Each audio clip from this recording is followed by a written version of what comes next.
Salut les amis, on se retrouve aujourd'hui pour un petit tutoriel sur MX Simulator. Un tutoriel que vous avez beaucoup attendu puisqu'il s'agit de l'explication des réglages des suspensions.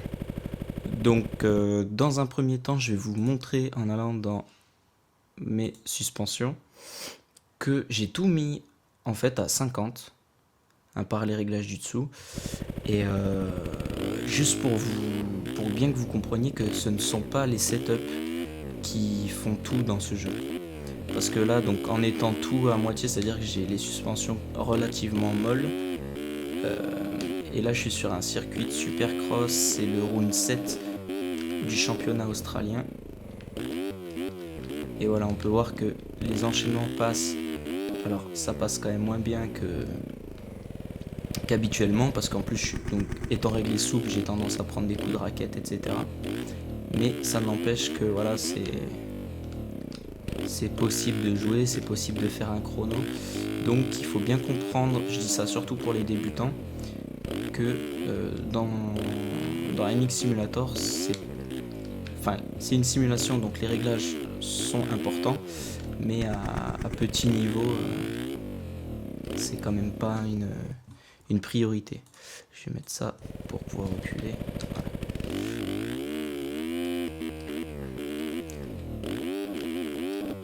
Là, vous voyez, la moindre erreur par contre m'est fatale puisque je suis vraiment mal réglé. Donc les réglages. Si je retourne dans suspension and gearing, la première partie fork concerne essentiellement, enfin pas essentiellement, ça concerne uniquement la fourche. Donc fork c'est la fourche. Ensuite shock c'est l'amortisseur.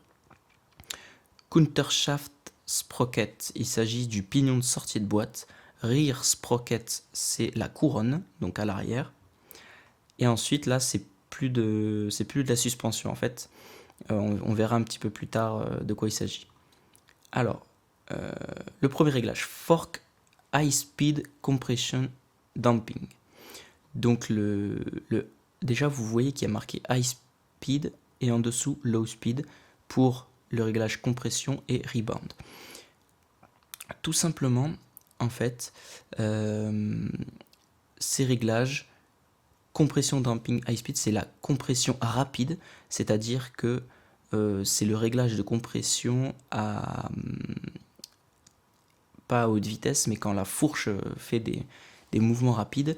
Et low, donc c'est le réglage compression sur les mouvements lents.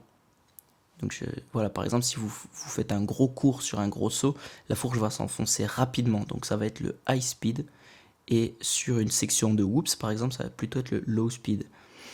Ensuite, le high speed, rebound, damping et low speed, donc c'est pareil, là on est pour ce qui est de la détente, donc la détente rapide et la détente lente. Ensuite le fork spring rate qui s'exprime en kilogrammes par millimètre, donc là c'est une force du ressort qui se trouve à l'intérieur de votre fourche, donc c'est simplement sa résistance, hein, sa force.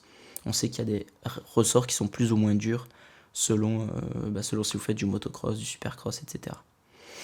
Le preload qui s'exprime en millimètres, c'est l'écart entre une fourche qui est sur trépied et la moto qui est au sol.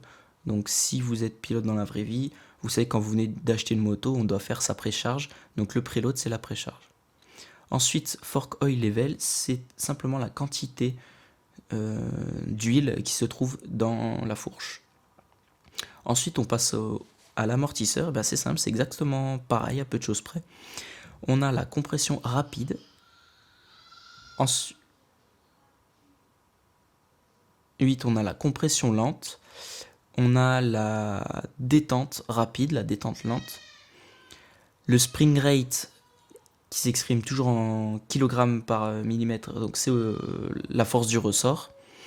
Et le preload, c'est la précharge. Donc là, on n'a pas par contre de niveau d'huile, puisque dans la logique, c'est du gaz. Ensuite, donc le countershaft sprocket. Donc là, on parle donc du pignon de sortie de boîte.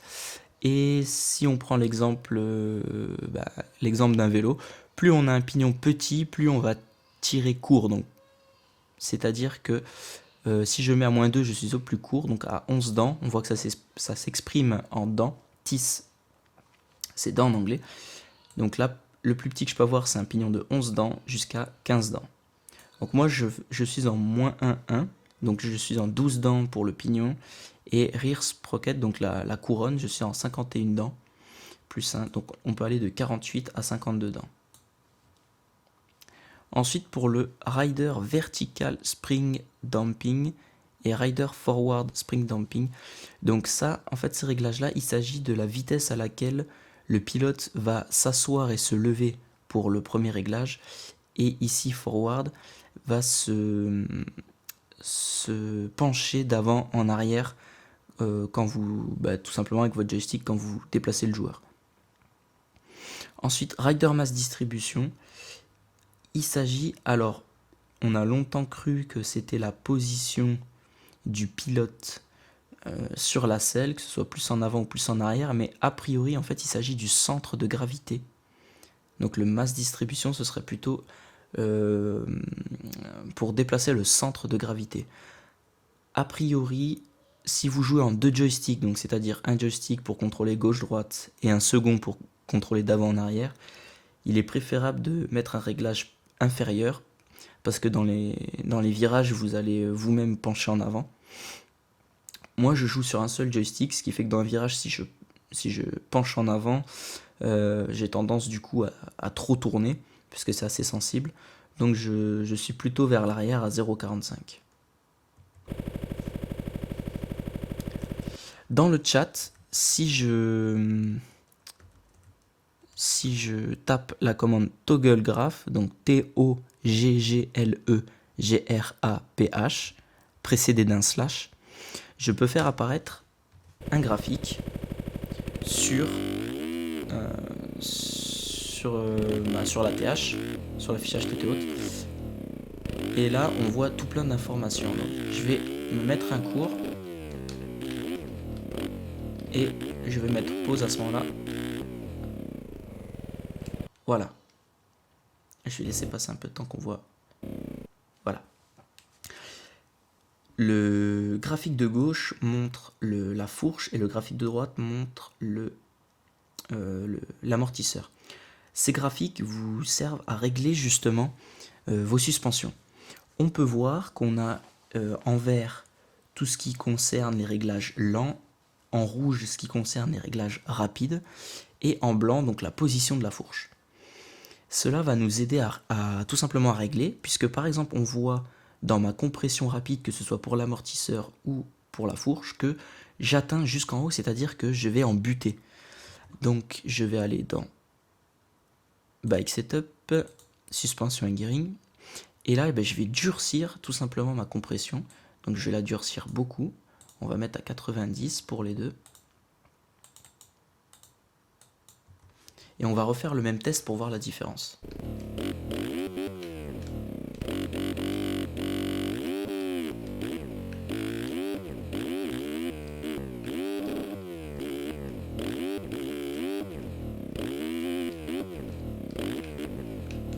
Wow, alors là, j'ai vraiment un bout de bois. Donc pour ceux qui roulent en vrai, on sait généralement que lorsqu'on touche à la compression, on touche également à la détente. Donc là, je me remets un cours. Et là, on voit ce qui se passe. Bon bah là, faut dire que même avec les meilleures suspensions du monde, le cours que je me suis mis, on tomberait. Donc, je vais m'en mettre un autre, un peu plus léger.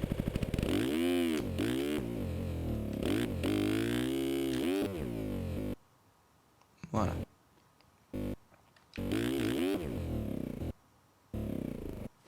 Donc là, on voit que je vais toujours à fond. Donc c'est-à-dire que je talonne toujours. On va donc Bike Setup. On va augmenter également la détente.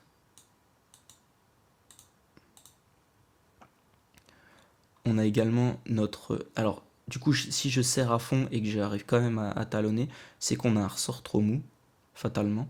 Donc je vais monter mon ressort à l'avant et à l'arrière. Donc là, on est en supercross, donc forcément, on a forcément, comment dire, des, des réglages qui sont très, très durs.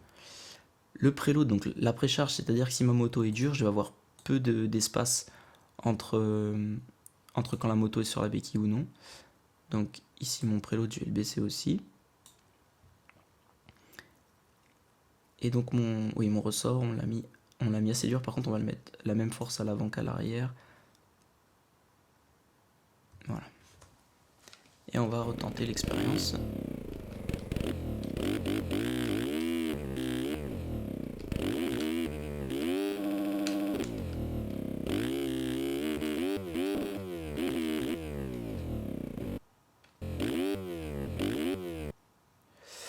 Alors, qu'est-ce qu'on peut analyser sur ces graphiques?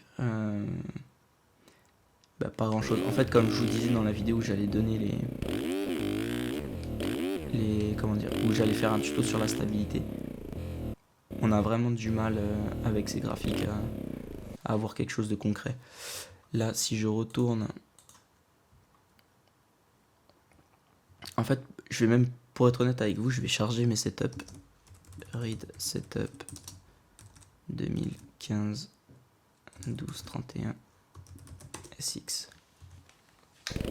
Donc là, c'est mes setups avec lesquels je roule en SX. Hop là. Vous allez voir. Donc c'est des setups qui sont entre guillemets validés parce qu'ils sont utilisés par pas mal de personnes.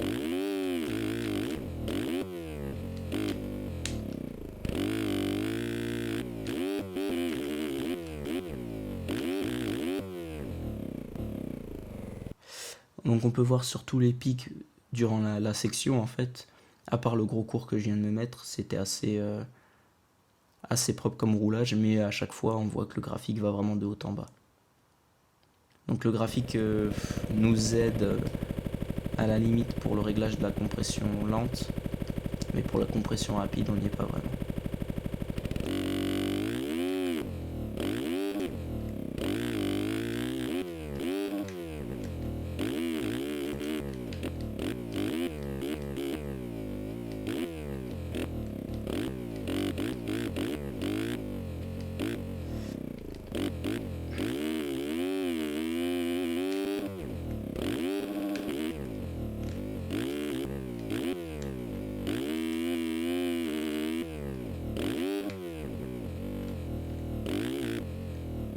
Vous voyez un petit peu, on a vraiment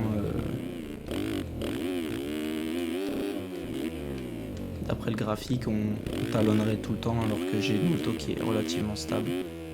Donc je sais pas si on peut dire que le graphique nous aide, c'est plutôt à vous peut-être d'essayer de vous rendre compte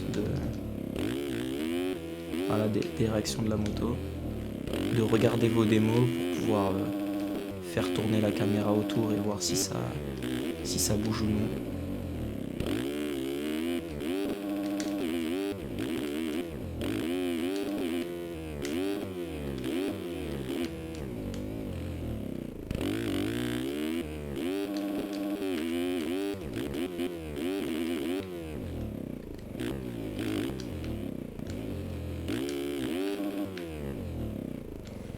Voilà, écoutez, pour aujourd'hui ça va être tout. Et si vous voulez là que je reclique sur Suspension and Gearing pour vous donner mes setups, que ce soit pour du SX, du MX, vous savez ce qu'il vous reste à faire, partagez cette vidéo pour avoir un max de vues et j'hésiterai pas. Pour les autres réglages, moi personnellement, mes réglages de stabilité, je veux bien vous les donner, les voici, mais sachez que ces réglages sont propres à chacun. Pour ce qui est de la définition de tous ces réglages, n'hésitez pas à venir sur le forum mxsconcept.com dans la section aide et tutoriels. On a notre ami Maxime Tison qui nous a fait un super paragraphe pour nous expliquer chacun de ces réglages. Donc voilà, moi personnellement ces réglages là je les ai retouchés il y a à peu près 1 an et depuis je joue toujours avec puisque la moindre modification entraîne un comportement vraiment différent de la moto. Donc voilà, je vous laisse regarder et appliquer également ces réglages-là. Et sachez vraiment que pour ce qui est des réglages de suspension que j'ai actuellement, ils sont assez magiques, donc ça vaut le coup de partager cette vidéo pour avoir les réglages. Et je vous donnerai également mes setups MX, MX rapide, MX lent et SX, que ce soit SX australien ou SX AMA. Voilà, bah sur ce, je vous souhaite un très bon réveillon, une bonne année puisqu'on est le 31 et plein de bonnes choses pour 2016. A très bientôt sur la chaîne Mouklab.